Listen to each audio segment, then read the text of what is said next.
Okay, good evening, ladies and gentlemen. This is Professor David J. De Los Reyes.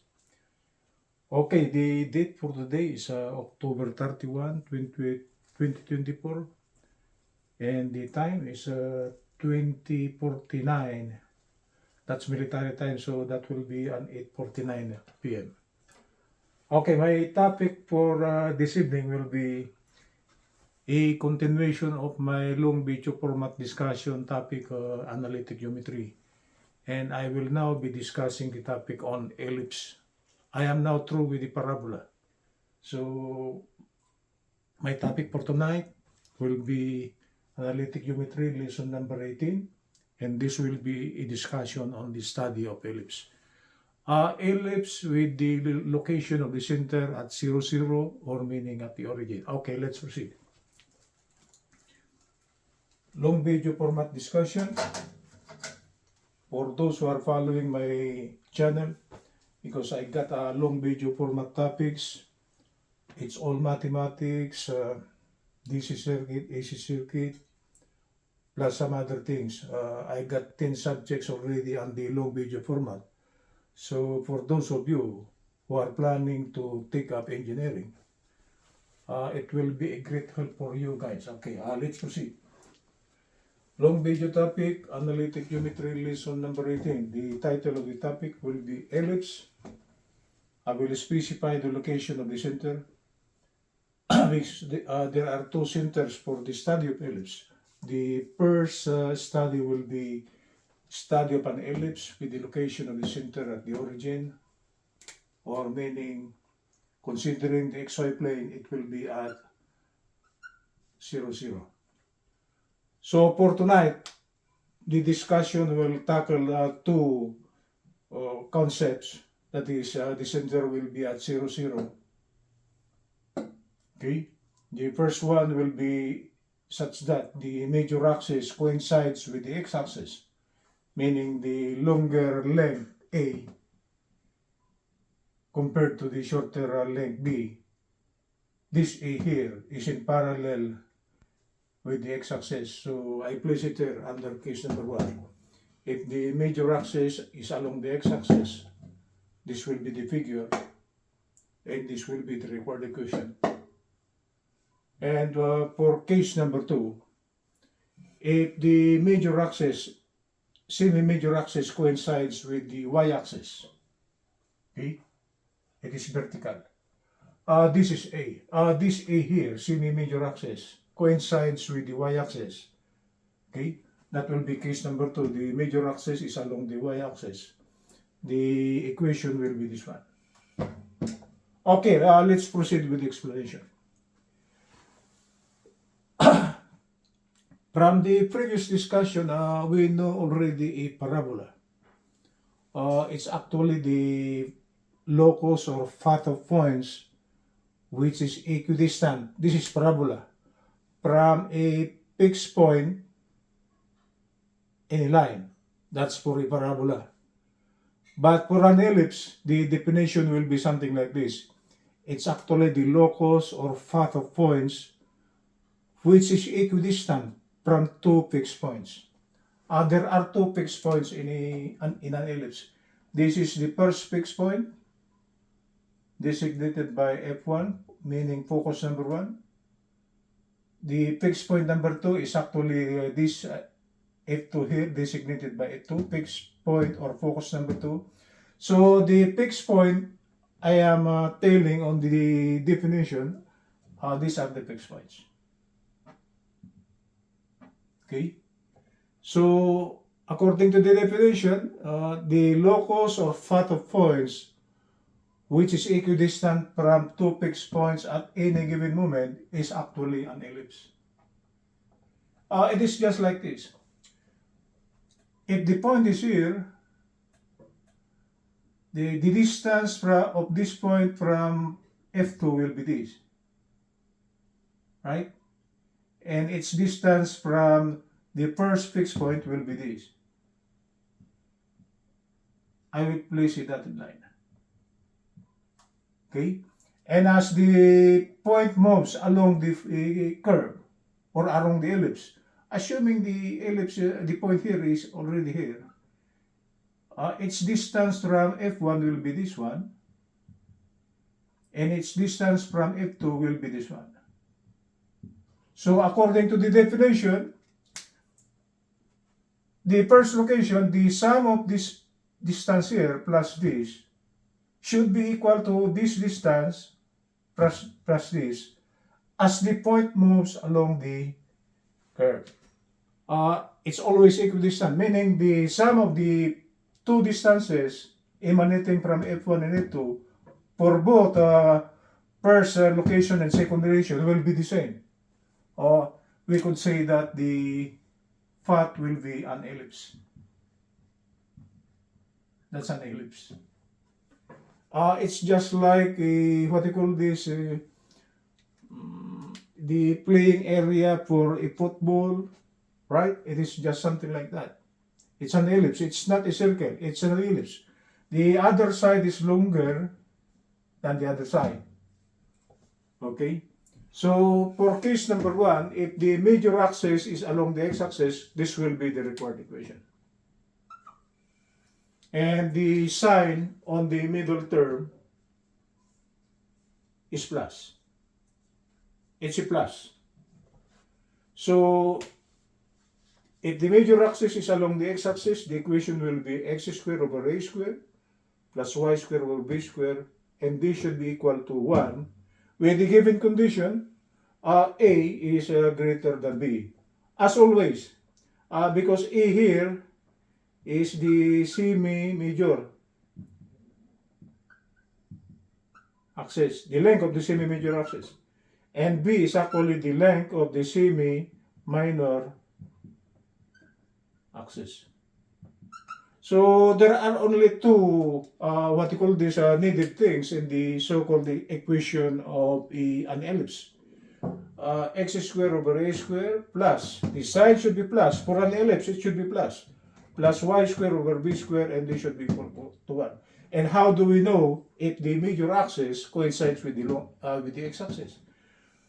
This is x and underneath is a, okay? So if x underneath of it is actually the semi-major axis, we could say that the major axis is along the x-axis, right? If this is x and this is a, we could say that the major axis coincides with the x-axis, right? This is x, this is a. Second one, for case number 2, if the major axis is along the y-axis, the equation will be different. This will now become x squared over b squared. This is still a plus y squared. So as you can see it, if the major axis is along the y-axis, under this y here, it should be the major axis. Okay? So this one here refers to the y-axis. And this one here refers to the x-axis. So if this is x and this is a, we could say that the major axis is along the x-axis.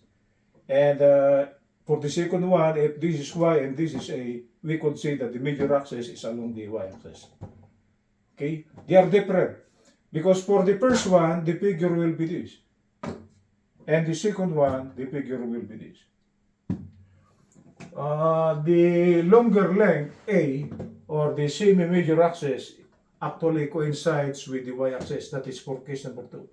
And for case number 1, the longer length A coincides, or it is in parallel with the x-axis. That's why for case number 1, the major axis is along the x-axis. It's along. Right? For the second one, the major axis is along the y-axis. Okay, I would like to, what do you call this, erase this dotted thing here so it will look clearer. Sorry for this one, guys. I just show you the definition as the point moves along the ellipse.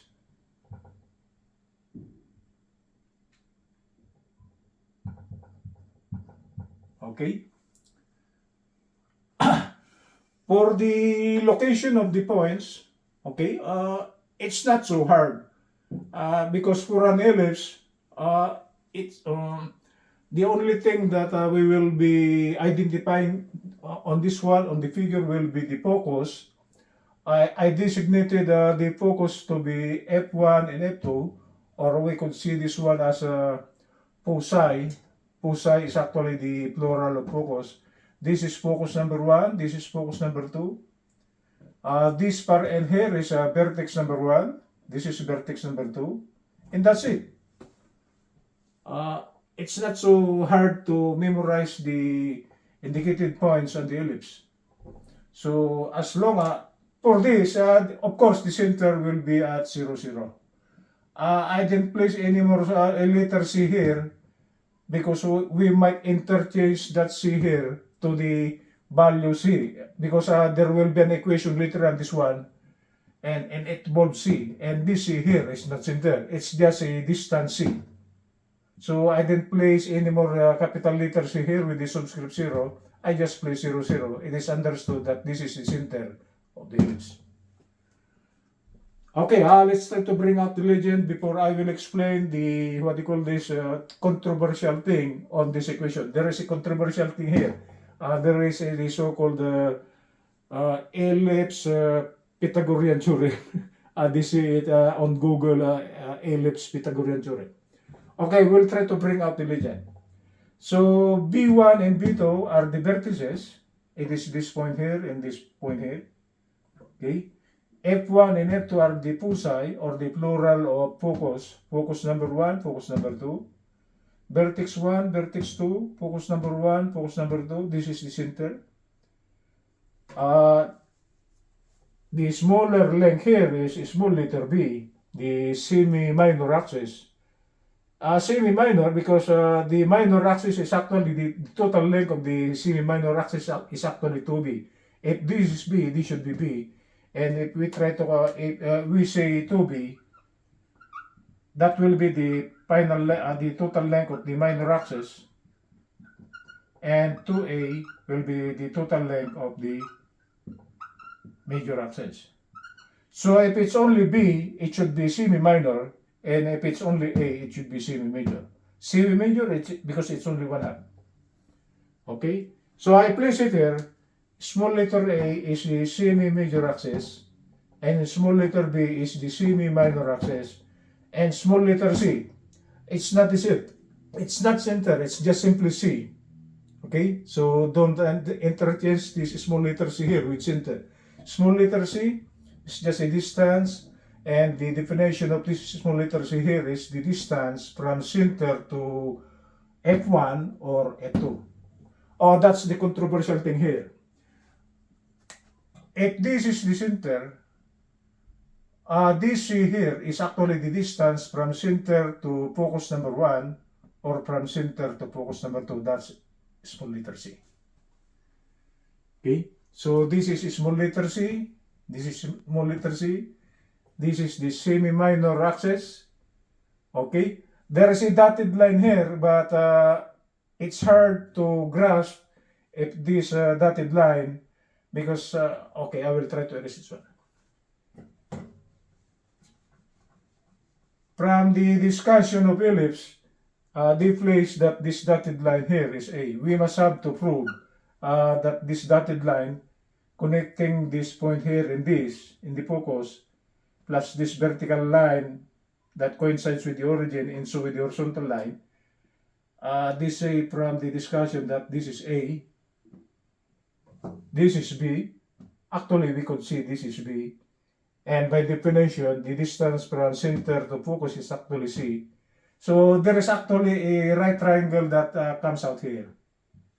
So this is C, this is B, and according to the concept of the study of ellipse, they mark this one as letter C. So we will prove that this one, no, this is A. This is A. That this is correct. So if this is a right triangle, the resulting equation will be Pythagorean, right? The square of the hypotenuse should be equal to the square of the sum of the adjacent sides. First adjacent side, second, A squared, no. Sorry for this one. The hypotenuse is A squared should be equal to B squared okay, plus c square. So we came out of this equation here, and they refer this one as the so-called Ellipse Pythagorean equation. Because from this relation here, okay, it is the formula in which we can solve for C if we are given A and B for a particular ellipse. So in here, if we try to compute for C square now, or C square rather, C square will be the square of A minus the square of B. It is this. So as long as we are studying ellipse, try to memorize that the relation of the value ABC is actually given by this equation here. How could we prove that this equation is correct? Because according to the concept of ellipse, this portion here is actually A. Okay? There is a discussion on Google, okay, in which they prove that this is correct. When F1, the discussion will be something like this.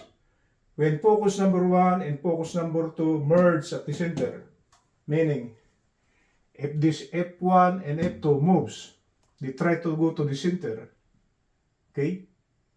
So the distance C now will be 0, and at that moment, what will come out will be something like this.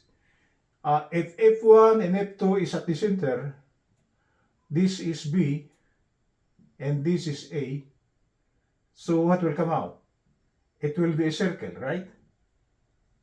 So actually, from this equation, if focus number 1 and number 2 merge at the center, that will be a special case of an ellipse, and it will become a circle.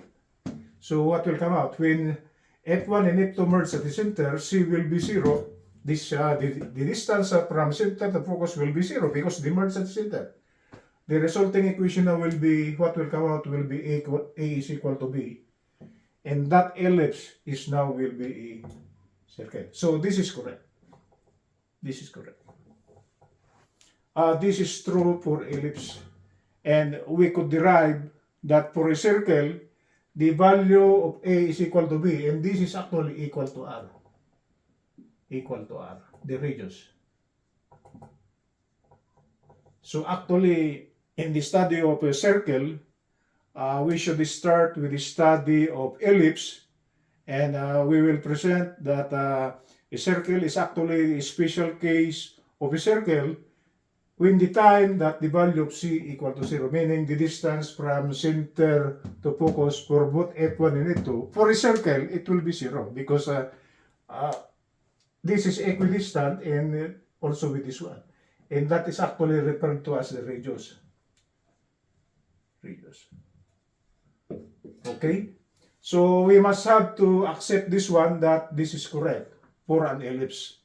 And we could prove that this one is correct because at the time that focus number 1 and focus number 2 will be at the center, it will not be anymore an ellipse, it will be a circle, and what will come out will be A is equal to B, and that is actually equivalent to the radius.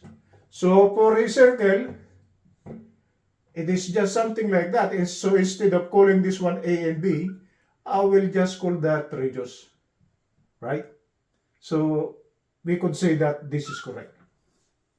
Oh, that's the explanation of this relation here.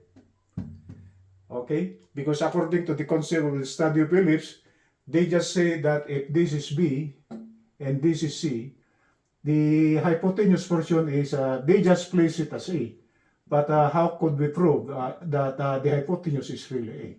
And to prove that the hypotenuse is really A, we'll go back for the special case, that is when C is equal to 0, what will come out will be A equal to B, and that ellipse will now become a circle.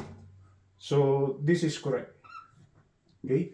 So this is the so-called Pythagorean equation of an ellipse. Okay, that's it, guys. The study of ellipse, it's not so hard. It's only on this portion here, because according to the concept, they just presented that C square is equal to the square of the difference of A square minus B square. And we must have to prove that this equation is correct for an ellipse, because we will be using this one when we reach circle. Okay, good evening from Los Angeles.